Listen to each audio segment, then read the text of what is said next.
اعوذ باللہ من الشیطان الرجیم بسم اللہ الرحمن الرحیم رب اشرح لی صدری ویسر لی امری واحلل عقدۃ من لسانی یفقہوا قولی۔ آج انشاءاللہ ہم اپنا جو درس قرآن ہے اس کو اس میں ایک بہت ہی اہم سورہ ہے۔ بیسیکلی تو یہ کہتے ہیں کہ سورہ جو ہے یہ جوڑا ہے، یعنی سورہ الفلق اور سورہ الناس، اور دونوں صورتوں کو یہ جوڑا کہا جاتا ہے، اور اس کا ایک ہسٹوریکل ایک تاریخی بیک گراؤنڈ بھی ہے، پس منظر ہے اس کا۔ لیکن آج ہم سورہ الناس کو شروع کریں گے انشاءاللہ، پھر بعد میں سورہ فلق پہ جائیں گے۔ ہمیں بغیر تاریخ کے اس واقعے میں گئے جس میں یہ کہا جاتا ہے کہ یہ جو آیات، یہ جو صورتیں نازل ہوئی تھی دونوں، اس کا بیک گراؤنڈ یہ پس منظر دیا جاتا ہے کہ نعوذ باللہ رسول اللہ صلی اللہ علیہ وسلم پہ کوئی جادو ہوا تھا، اور اس جادو کے وجہ سے کچھ عرصے کے لیے ان پہ وہی آنا یا تو بند ہو گئی تھی یا ان کو باتیں بھولنے لگ گئی۔ اور یہ بات جو واقعہ ہمیں بیان کیا جاتا ہے، اور اس کے بعد ان سورہ کو کہا جاتا ہے کہ ان سورہ جو ہے ان کے پڑھنے سے کی وجہ سے وہ جادو جو ہے وہ اس کے اثر سے باہر نکلے، اور یہ ہمیں تلقین کی جاتی ہے کہ اس کو اس مقصد کے لیے استعمال کریں۔ اچھا، اب قرآن مجید میں جب آپ قرآن مجید کو جس طریقے سے ہم لوگ کوشش کرتے ہیں سمجھنے کی، پڑھنے کی، جب اس طرح سے آپ اس کو جب پڑھتے ہیں تو آپ کو احساس ہوتا ہے کہ یہ سورہ بالکل ہی ایک مختلف اپنا معنی بھی رکھتی ہے، پس منظر بھی رکھتی ہے، بلکہ یہ انسانوں کے لیے اللہ تعالیٰ نے اس مقصد کے لیے نہیں اتاری تھی کہ اس سے جادو ٹونے کا علاج کیا جائے، بلکہ انسانوں کے لیے اس مقصد کے لیے اتاری گئی تھی کہ جب بھی آپ اپنا ایک نظام حکومت بناتے ہیں، ایک معاشرے کی تشکیل دیں گے، اس معاشرے کی تشکیل کے لیے کون سی باتوں کو آپ نے کن کا خیال رکھنا ہے، کن یعنی جو آپ کہتے ہیں نا بنیادوں کے اوپر اس کو استوار کرنا ہے، اور اس کے مقصد کے لیے یہ دونوں صورتیں نازل کی گئی تھیں۔ تو میں اس میں سب سے جو پہلے جو ہے نا 114 نمبر جو ہماری سورہ ہے، اسی کو انشاءاللہ وہاں سے سٹارٹ کرتے ہیں۔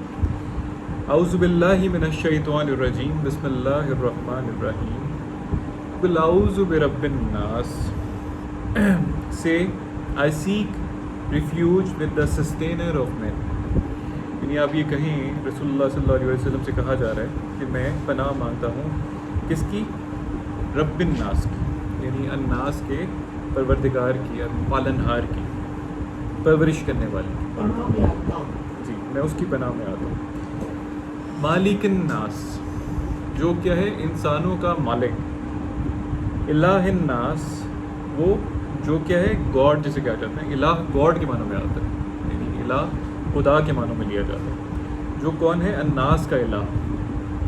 من شر الوسواس الخناس، ہر اس شخص کی یا اس چیز کی جو کیا کرتا ہے وسواس ڈالتا ہے اور خود چپکے سے پیچھے ہٹ جاتا ہے۔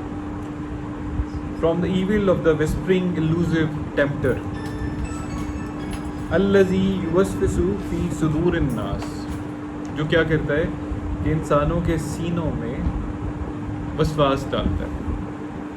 من الجنتی والناس، from all the invisible forces, یعنی جنہ ان میں سے بھی، ان جنات میں سے بھی ہوتا ہے وہ، اور یہ جو چیزیں ہیں جو یہ وسواس ڈالتی ہیں وہ الناس میں سے بھی ہے۔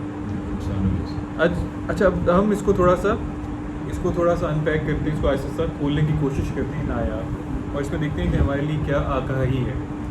تو سب سے پہلے شروع کرتے ہیں قل اعوذ برب الناس۔ یہ جو لفظ اعوذ لفظ استعمال ہوا ہے، یہ ہم نے کئی جگہوں میں پڑھا ہے، یعنی تعوذ کے معنوں میں بھی آتا ہے۔ اعوذ باللہ من الشیطان الرجیم جب ہم کہتے ہیں تو ہم بیسیکلی کیا کہتے ہیں، اس سے مقصد یہ ہوتا ہے کہ کسی چیز کی پناہ میں آنا۔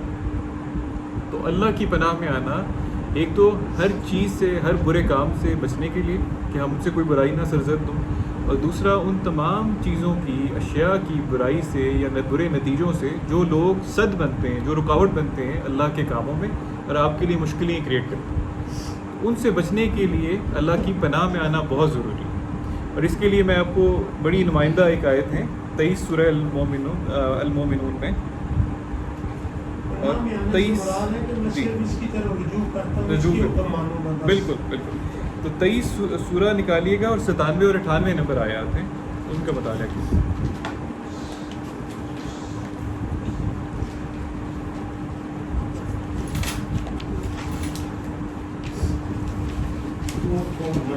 جی یہاں سے آپ کو بڑا واضح ہوگا کہ کیا مراد ہے اس آؤز سے، یعنی اللہ کی پناہ میں آنے سے کیا مراد ہے. لیکن سب کی نکل آئی ہیں، پیج بھی بتا دیں تاکہ سب اپنا اپنا. 414 پہ جی 414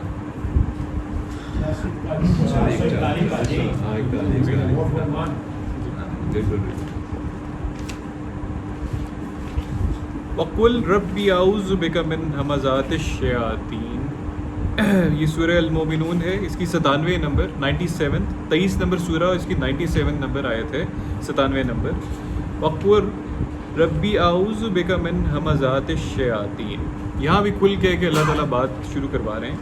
اینڈ سے او مائی سسٹینر، اے میرے رب، آئی سیک ریفیوج ود تھی، میں آپ سے آپ کی پناہ مانگتا ہوں، from the promptings of all evil impulses. یہاں لفظ کا ترجمہ جو ہے نا شیاطین کا، ہر وہ نیگیٹو چیز جو ہمزہ کرتی ہے. ہمزہ کہتے ہیں چغل خوری کو یا سازشوں کو. تو ہر وہ چیز جو آپ کو اللہ کے خلاف یا اللہ سے ہٹانے کے لیے آپ کے لیے وہ باتیں کرتی ہے، وہ اپنی پرومپٹنگز کرتی ہے، یعنی آپ کو وہ کھینچتی ہے اس مقصد کے لیے، اس کے قانون کے خلاف اس کو اکساتی ہے آپ کو اس کی نافرمانی کے لیے، ان تمام چیزوں سے اور ان کے کرنے والوں سے، یعنی شیاطین جن کو کہا جا رہا ہے نا، وہ نیگیٹو امپلسز، وہ چیزیں جو یہ ہمیں کرواتی ہیں، میں اللہ کی اپنے رب کی پناہ مانگتا ہوں. اور پھر اگلی آیت ہے وَأَعُوذُ بِكَ رَبِّ أَن يَحْضُرُونِ، and I seek refuge with thee, میں اور آپ کی پناہ میں آتا ہوں، ان یحضرون، لیس دے کم نیئر انٹو می، اس چیز سے کہ وہ میرے قریب بھی آئیں، تو میں آپ کی پناہ مانگتا ہوں. تو یہاں سے مراد میرا یہ تھا کہ آپ آؤز کا مطلب سمجھ سکیں. یہ میں سہار صاحب درس شروع ہونے سے پہلے سے یہ دعا ضرور پڑھتے ہیں. یہ پڑھتے ہیں بالکل ایسے ہی. تو اب اگر ہم واپس آئیں اسی 114 نمبر سورہ اور اس کی آیت نمبر 2 پہ، بلکہ پہلی پہ، یہاں پہ برب الناس کا بھی ذکر ہوا ہے پہلی نمبر آیت کے اندر. آپ یہ دیکھیں قُلْ أَعُوذُ بِرَبِّ النَّاسِ. تو یہاں پہ رب الناس سے کیا مراد ہے؟ رب الناس جو ہوتا ہے رب، ہم نے پہلے بھی کئی دفعہ دیکھا ہے کہ اس سے مطلب ہوتا ہے پالن ہار، پروردگار، پرورش کرنے والا، ربوبیت کرنے والا. انگریزی میں اس کو کہتے ہیں سسٹین کرنے والا، سسٹیننس دینے والا. تو یہاں پہ سب سے جو نمائندہ آیت ہے جہاں سے آپ کو اس کا مطلب سمجھ میں آتا ہے وہ ہے 2:21 سورہ البقرہ، اس کی 21 نمبر آیت. یہاں اگر آپ بول لیں اور کوئی پیج نمبر ہی بتا دیں. جی بالکل، پیج نمبر 30 بتا دیجیے. جی پیج نمبر کیا ہے؟ 5. جی آیت نمبر جی 21 سے.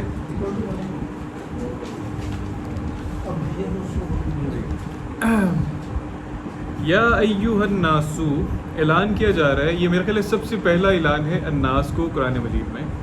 یہاں پہ اعلان کیا جا رہا ہے یا ایھا الناس اعبدوا، اے انسانوں اللہ کے عبد بنو.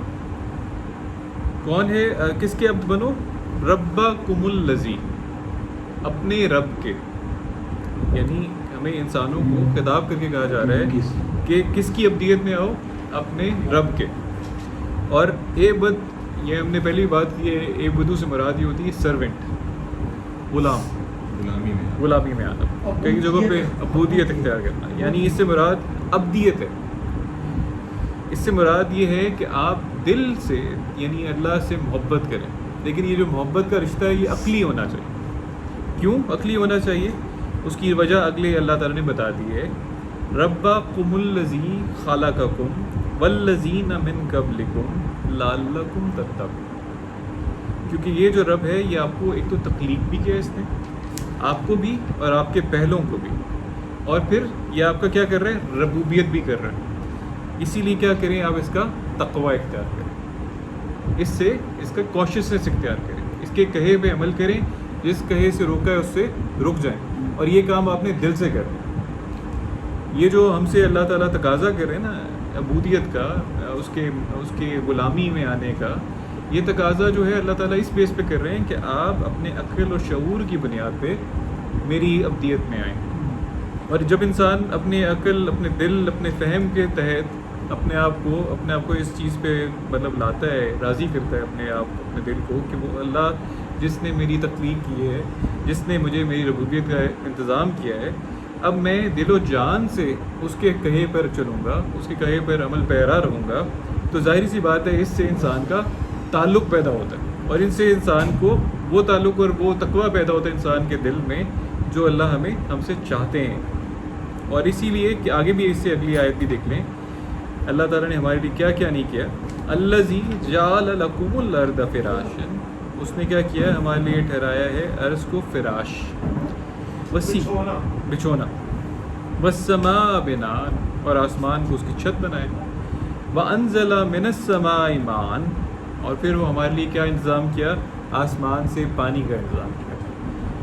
یہ وہی کا پانی بھی ہے، اور ہمارے دیکھنے کے لیے انسانوں کو وہ سسٹم بھی ہے. صرف اس کو اگر آپ غور کر لیں نا اس سسٹم کو ہی، تو آپ کو اندازہ ہوتا ہے کہ یار یہ بات ہمیں جو اللہ یہ وہی بھیج رہے ہیں، اس وقت تو انسان نہیں سوچتا تھا، لیکن آج جتنی بھی زمین کے اندر سب سے زیادہ جو ہائی انرجی جسے کہتے ہیں نا، سب سے زیادہ توانائی جس کام میں لگتی ہے وہ سمندر سے پانی کو اٹھا کے لانے میں اور یعنی اس زمین پہ برسانے میں جو پیاسی ہے. یہ ربوبیت کرنے والا جو رب ہے نا، یہ کوئی انسان نہیں کر رہا، یہ رب کر رہا ہے. تو اس چیز کو جو ہے اللہ تعالیٰ بطور ایک نشانی پیش کر رہے ہیں، ہمیں ایک آیت پیش کر رہے ہیں کہ پھر کیا ہوتا ہے اس پانی کے گرنے سے، فَأَخْرَجَ بِهِ مِنَ الثَّمَرَاتِ رِزْقًا لَكُمْ، تم لوگوں کے لیے رزق نکلتا ہے ثمرات کا تم سب کے لیے. یعنی وہ پانی سب کے لیے نازل ہوتا ہے، جو ثمرات ہیں وہ سب کے لیے نازل ہوتے ہیں، وہ نکلتے ہیں زمین سے. تو کیا ہوتا ہے، اس لیے اللہ کیا چاہتے ہیں، فَلَا تَجْعَلُوا لِلَّهِ أَنْدَادًا، تو اپنے آپ کو انداتا مت بنانا، انداد نہ بننا، یعنی اس کے ساتھ اپنے آپ کو کمپیئر نہ بنا لینا، اس کے ساتھ وہ مقابلہ نہ شروع کر دینا، ہم سر بننے کی کوشش نہ کرنا. یہ سب کا سب جو ہے یہ کون کر رہا ہے، اللہ کی ذات کر رہی ہے، اور سب کے لیے کر رہی ہے، تم سب کے لیے کر رہی ہے. تو قبضے کر کے نہ بیٹھ جانا، پانی کو نہ مل کے بیٹھ جانا، زمینوں کو نہ مل لینا کہ یہ جو اس کی جو بھی آؤٹ پٹ ہوگی صرف میری ہے، اس پہ میرا حق ہے. یہ ہوتا ہے انداز بننا. اور اسی لیے اللہ تعالیٰ نے کہا تھا وَأَنْتُمْ تَعْلَمُونَ، when you know، یعنی تم لوگ یہ علم بھی رکھتے ہو کہ یہ سب کچھ میں تمہارا اپنا کوئی شیئر نہیں ہے اس کی ربوبیت کے اندر. تو یہ چیز جو تھی، یہ رب کا ایک کانسیپٹ آپ کو دینے کے لیے. اسی طرح اگر آپ چاہیں تو 1:45، 36 اور 37 بھی ساتھ لکھ سکتے ہیں. سورہ جاسیہ میرے خیال ہے 45 نمبر سورہ ہے. جی میں کوئی بتا سکیں تو پلیز سنا دیں. 36 اور 37 جی جی جی. فَلِلَّهِ الْحَمْدُ، فَلِلَّهِ الْحَمْدُ، 36 نمبر آئے.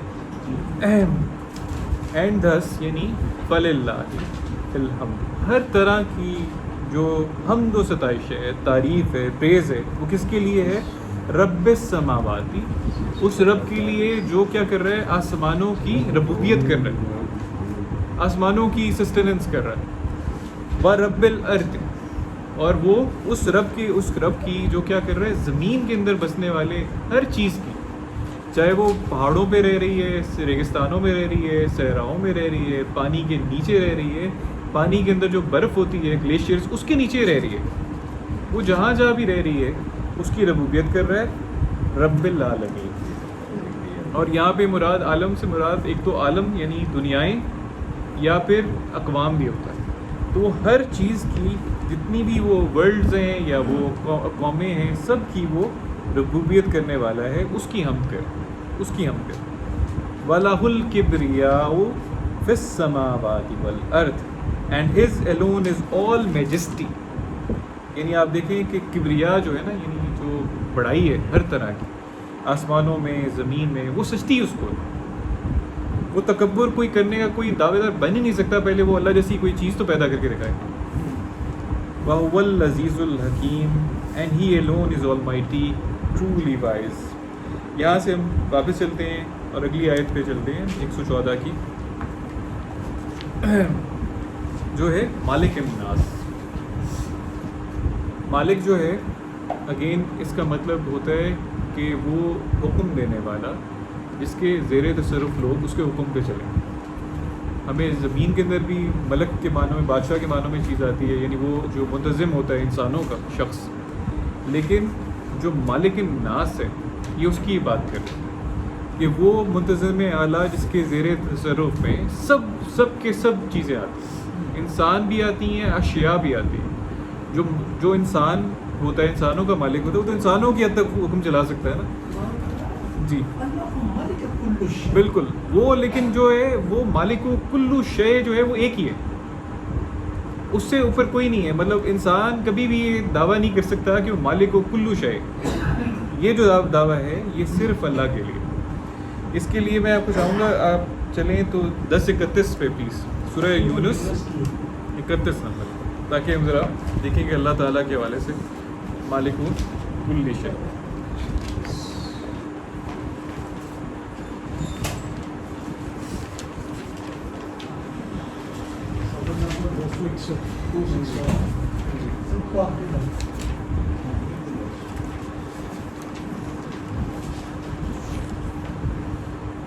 بڑی آیتیں دیکھنے والی ہیں، انکاری لوگ کیا کہتے تھے، کیا جواب آتا تھا؟ جی بہرحال جی، کل یہ بھی کل سے شروع ہو رہی ہے، بار بار آپ دیکھیں کل آ رہے ہیں، وہ 4 کل نہیں ہیں خالی، اور بہت سے کل ہیں، اور ہر جگہ پہ اللہ تعالیٰ رسول اللہ کو کہہ رہے ہیں آپ یہ ذرا بیان کریں، بتائیں۔ 316 بار استعمال ہوا جی کل کا لفظ۔ جی 300 سے اوپر دفعہ استعمال ہوا۔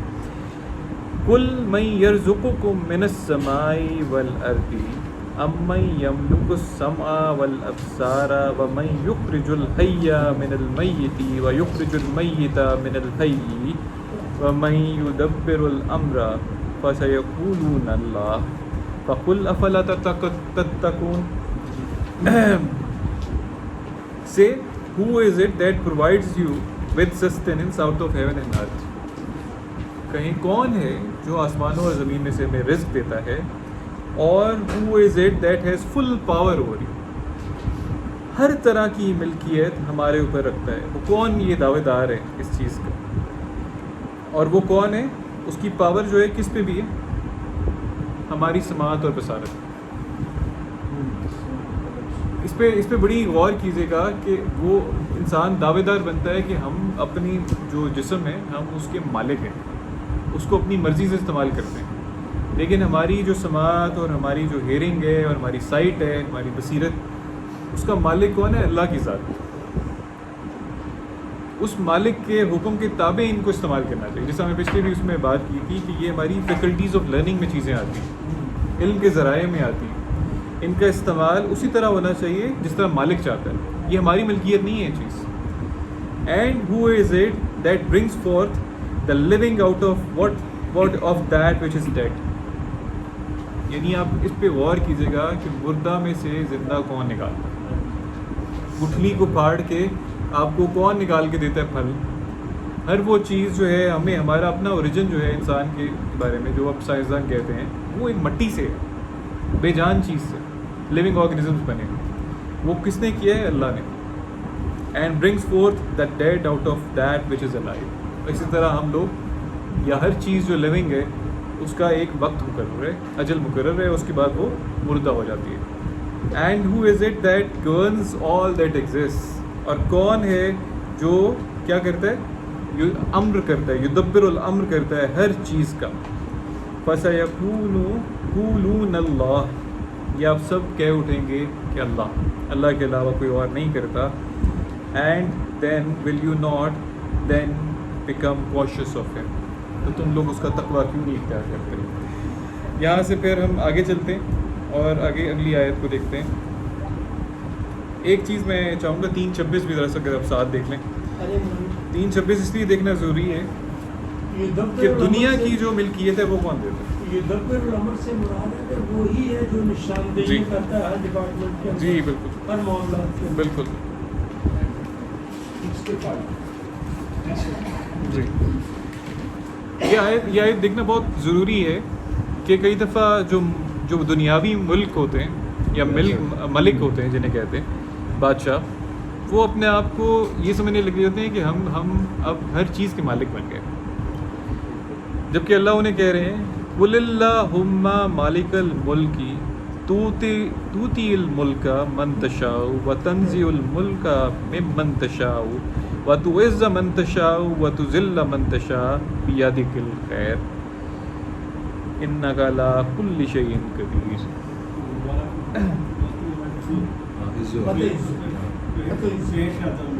جی میں نے میرا خیال دوبارہ پڑھ لیتا قُلِ اللَّهُمَّ مَالِكَ الْمُلْكِ تُؤْتِي الْمُلْكَ مَن تَشَاءُ مَن تَشَاءُ وَتَنزِعُ الْمُلْكَ مِمَّن تَشَاءُ وَتُعِزُّ مَن تَشَاءُ وَتُذِلُّ مَن تَشَاءُ بِيَدِكَ الْخَيْرُ إِنَّكَ عَلَىٰ كُلِّ شَيْءٍ قَدِيرٌ۔ Say, O God, Lord of all dominion، یعنی او اللہ، او گاڈ، مالک الملک، جتنی بھی ڈومینینز ہیں، جتنی بھی بادشاہتیں سلطنتیں ہیں، اس کے مالک، سب ملکوں کا مالک، سب ملکوں کے مالک، یعنی یہ جو کنگڈمز جنہیں کہتے ہیں نا، ڈومینین کہتے ہیں کنگڈم کو، سلطنتوں کو، ان سب کا مالک کون ہے اس کی بات کی جا رہی ہے، اللہ۔ اور وہ کیا کرتا ہے؟ تُؤْتِي الْمُلْكَ مَن تَشَاءُ، اور وہ کیا کرتا ہے؟ Thou grantest dominion unto whom thou willst، اپنی مشیت کے مطابق، اپنے قانون مشیت کے مطابق وہ یہ حکومت جس کو دل کرتا ہے دیتا ہے۔ اینڈ ساتھ میں کیا ہے اللہ تعالیٰ کہ اگلی بات کیا کرتے ہیں؟ اس کی منشا، اس کے پروگرام، اس کی مشیت کے مطابق، قانون کی تابعداری سے ملک ملتا ہے۔ بالکل بالکل۔ اور اس کے ساتھ ہی وہ کیا کہتے ہیں؟ And text away dominion from home thou willst، کہ جس سے چاہتا ہے اپنی قانون مشیت کے مطابق اس سے وہ حکومت لے بھی لیتا ہے واپس۔ And thou exaltest whom thou willst، یعنی یہ جو لفظ بھی استعمال کیے نا یہ ڈاکٹر صاحب نے اپنے ترجمے کے لیے، وہ بالکل یہ جسٹس کرتے ہیں اسی آیات سے کہ اینڈ thou یعنی وہ جس کو عزت دینا چاہتا ہے، مرتبہ دینا چاہتا ہے، وہی دیتا ہے، وہ اللہ ہی دیتا ہے، اور جس کو ذلت دینا چاہتا ہے وہ بھی اسی کے ہاتھ میں۔ ان thy hand is all good، اسی کے ہاتھ میں سب کچھ وہ ہے جو جس میں خیر ہے۔ verily thou hast the power to will anything، اور اسی کے ہاتھ میں، اختیار میں ہے جو بھی وہ کرنا چاہے۔ تو یہ ہے اس کا مطلب۔ تو یہ دنیاوی جو مملکتیں ہیں یہ اللہ کی عطا ہیں، اور اسی چیز کو ہمیں ذہن میں رکھنا چاہیے۔ اور اس کا ایک کمپیریٹیو میں چاہوں گا کہ جب اگر اللہ ایک مثال کے ساتھ ہمیں سمجھاتے ہیں کہ اگر اللہ کی ملکیت میں کسی کا شیئر ہو تو وہ کیا کرے گا ہمارے ساتھ، تو سورہ نساء میں 53 نمبر آیت ہے، میں چاہوں گا وہ بھی ذرا آپ دیکھیں۔ یہ بنی اسرائیل کے حوالے سے ایک آیت آئی ہے، انسان کے رویے کی اللہ تعالیٰ نے بیان کیا رویہ یہاں پہ۔ آیت نمبر ہے 53 سورہ نساء۔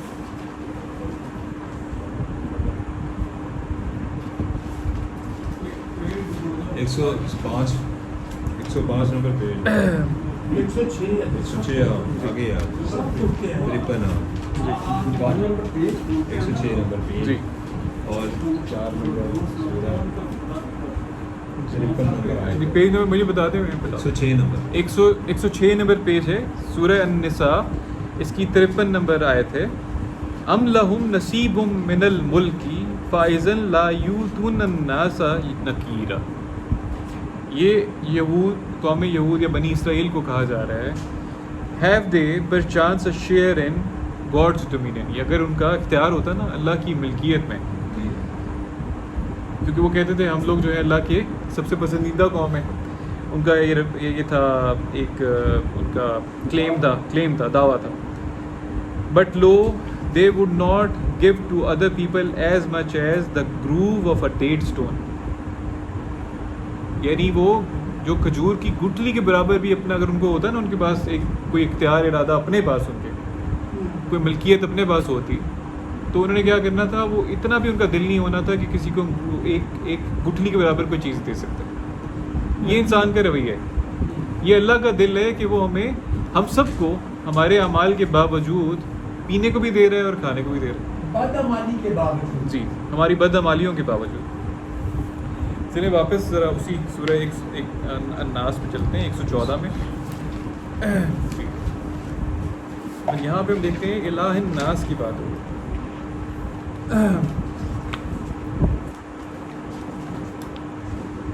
جی الہ الناس گاڈ. الہ کہتے ہیں گاڈ کو, اللہ یا الہ جو ہے وہ سب سے بڑا گاڈ. تو الہ الناس کون ہے, اس کے حوالے سے میں چاہوں گا آپ دیکھیں 43-84. یہ ترجمہ درست نہیں ہے, سب سے بڑا. جی الہ دی ہوتا ہے, دی کے معنوں میں چھوٹے چھوٹے پراپر نہیں چھوٹے چھوٹے دعوے داری ہوتے ہیں نا, وہ جب بنتے ہیں ان کے پاس کوئی اختیار ارادہ تھوڑی ہوتا. The God, the God. 43-84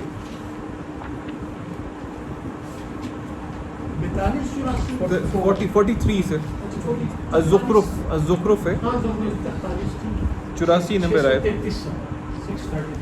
633 ہمارے پاس جو قرآن مجید ہے اس میں. جی وَهُوَ الَّذِي فِي السَّمَاءِ إِلَٰهٌ وَهُوَ الَّذِي فِي السَّمَاءِ إِلَٰهٌ وَفِي الْأَرْضِ إِلَٰهٌ وَهُوَ الْحَكِيمُ الْعَلِيمُ. For then they will come to know that it is He who is God in the heaven. آسمانوں میں بھی الہ وہی ہے, جیسے انکل ابھی کہہ رہے تھے ایک ہی الہ ہے. آسمانوں میں بھی وہی الہ ہے اینڈ گاڈ آن ارتھ, اور زمین پہ بھی وہی الہ ہے. اونلی دا الہ اینڈ دا اونلی الہ, ایک ہی الہ ہے. And that he alone is truly wise and all knowing, اور وہی ہر چیز کا جاننے والا بھی ہے اور انتہائی حکیم حکمت والا بھی ہے. وَتَبَارَكَ الَّذِي لَهُ الْمُلْكُ السَّمَاوَاتِ وَالْأَرْضِ وَمَا بَيْنَهُمَا وَعِنْدَهُ عِلْمُ السَّاعَةِ وَإِلَيْهِ تُرْجَعُونَ. And hallowed be He unto whom the dominion over the heavens and the earth, یعنی اسی وہ برکت ذات کے پاس, اس مبارک ذات کے پاس ہی ملکیت ہے, کس کی, آسمانوں اور زمین کی. وما بینہما, اور جو کچھ بھی ان کے درمیان میں ہے. وَعِنْدَهُ عِلْمُ السَّاعَةِ, اور اسی کو اس ساعہ کا بھی علم ہے جو آنے والی ہے, جس کی ہمیں وحی دی جاتی ہے. وَإِلَيْهِ تُرْجَعُونَ, اور اسی کی طرف ہم سب لوٹائے جائیں گے. اب یہاں سے 28, 70 اور 72 بھی اگر آپ دیکھیں سورہ القصص اس کی. جی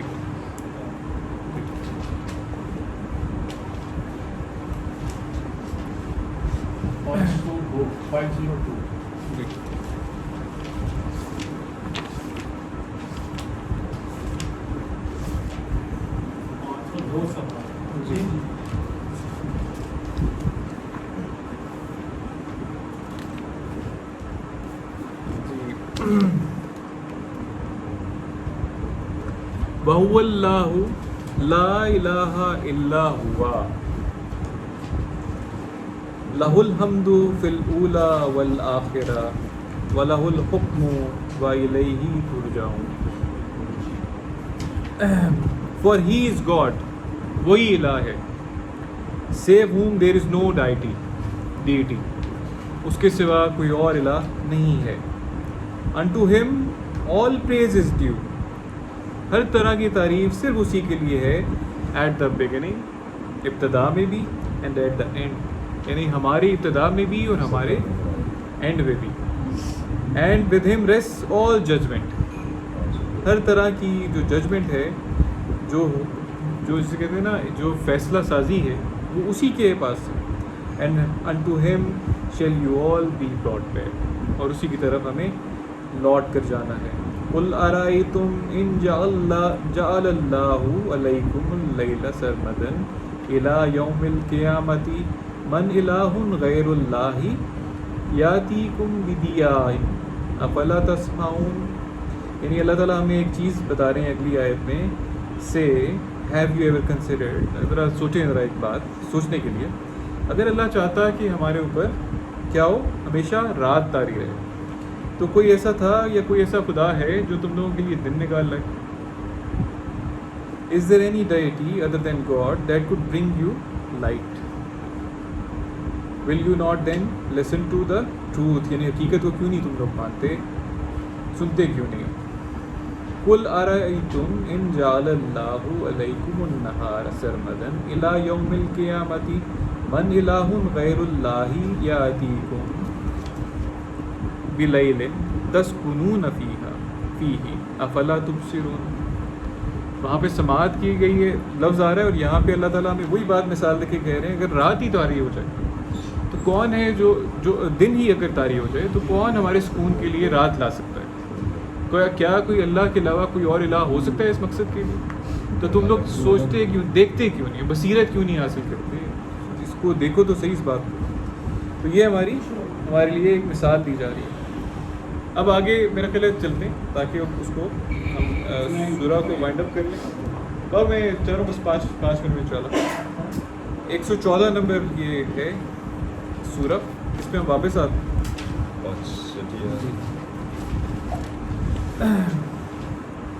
یہاں پہ یہ جو سب باتیں کی جا رہی ہیں, یہ جو اعوذ یعنی پناہ مانگی جا رہی ہے رب الناس کی, مالک الناس کی, الہ الناس کی, وہ کس مقصد کے لیے ہے, کس سے ہے؟ من شر الوسواس الخناس. خناس جو لفظ ہے خانسہ, یہ اس چیز کو کہا جاتا ہے جو بیسیکلی آپ کے کان میں آ کے چپکے سے کوئی بات کہہ کے پیچھے ہٹ جاتی ہے.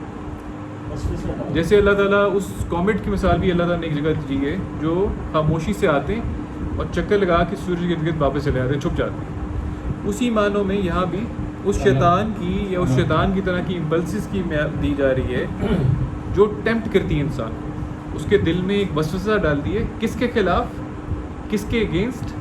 اوپر والی جو تینوں جو کام کرنے والی ہستی ہے اس کے خلاف, جو رب الناس ہے, مالک الناس ہے, الہ الناس ہے, اس کی کئی ہوئی باتوں کے خلاف انسان کے دل میں کیا کرتی ہے, وسوسہ ڈالتی ہے اور چپکے سے پھر واپس بھاگ جاتی ہے. اور پھر اس کا رویہ کیا ہوتا ہے, وہ 48-16 اگر آپ دیکھ لیں, 48-16 میں اس کا رویہ اللہ تعالیٰ نے بیان کیا.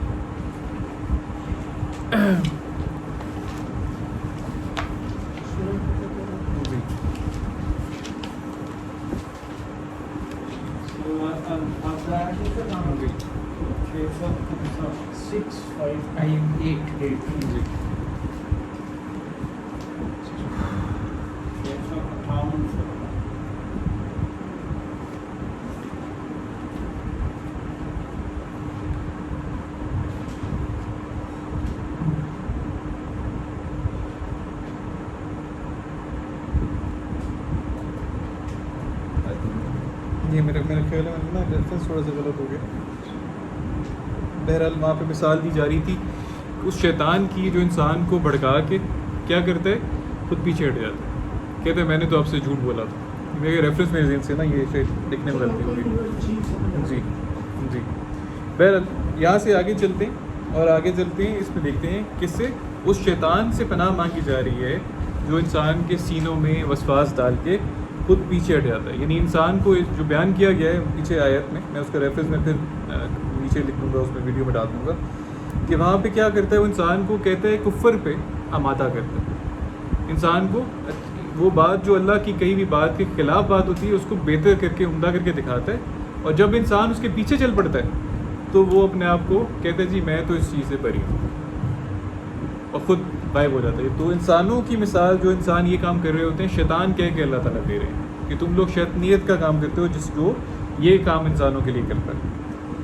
آگے بات کی جا رہی ہے الذی یوسوس فی صدور الناس, یعنی پناہ مانگتا ہوں میں کس کی, ان وسواس کی جو انسان کے سینوں میں ڈالے جاتے ہیں اس طرح کی ایول امپلسز, ایول چیزوں کی طرف سے ہٹانے کے لیے, اللہ کے خلاف جانے کے لیے. جو کون ہوتے ہیں, من الجنتی والناس, جو جنہ میں سے بھی ہوتے ہیں اور انسانوں میں سے بھی. جنن جو ہے نا, جو لفظ ہوتا ہے, اس کا مطلب یہ ہوتا ہے کہ کسی چیز کو ڈھانپ لینا یا تاریکی میں ڈھانپ لینا, یا اس کا مطلب ہوتا ہے کہ وہ چیزیں جو چھپی ہوتی ہیں کسی طرح سے. اس کو آپ اس طرح بھی دیکھ سکتے ہیں کہ انٹینس ڈارکنیس جو ہوتی ہے نا, جو چیز ہمیں نظر نہیں آتی. ہر وہ چیز عربی کے اندر ہمیں, کیونکہ مختلف معنوں میں یوز ہوتا ہے جنہ, یہ انسانوں میں سے بھی یا ان مٹیریل چیزوں میں سے بھی ہو سکتا ہے جو ہمیں دکھتی ہیں, اور یہ ان چیزوں میں سے بھی ہو سکتی ہیں جو ہماری سینسز جنہیں کہتے ہیں سینس پرسیپشن, ہماری جو حواس ہیں جن کا احاطہ نہیں کر سکتے، ان چیزوں میں سے بھی ہوتے ہیں۔ تو مقصد یہ ہے کہ وہ تمام چیزیں، وہ ہمارے دل کا اندھا پن، وہ ہمارے بڑوں کی کہی ہوئی باتیں، یا وہ جو تمام ہماری ہوس جو ہمیں آمادہ کرتی ہے، اکساتی ہے، کس کے خلاف؟ مالک الناس کی بات ماننے سے، رب الناس کی بات ماننے سے، الہ الناس کی بات ماننے سے، اس کی نافرمانی کرنے پہ جو چیزیں ہمیں اکساتی ہیں، ان کو اللہ تعالیٰ جنہ کہہ رہے ہیں، کہ وہ جو چیزیں ہمیں نظر نہیں آتی۔ تو اس کا انگریزی میں ترجمہ بڑا اچھا کیا ہے انہوں نے، from all invisible forces as well as men, یعنی وہ تمام فورسز، ایول طاقتیں یا انسان جو کیا کر رہے ہیں آپ کو اللہ کی، مالک الناس کی، الہ الناس کی اور رب الناس کی نافرمانی کرنے پہ اکساتی ہیں، ان سے اپنی پناہ مانگیں۔ تو بس یہ آج کا یہاں پہ ہمارا درس آ چکا ہے، یہاں تک تھا۔ جزاک اللہ۔ جزاک اللہ۔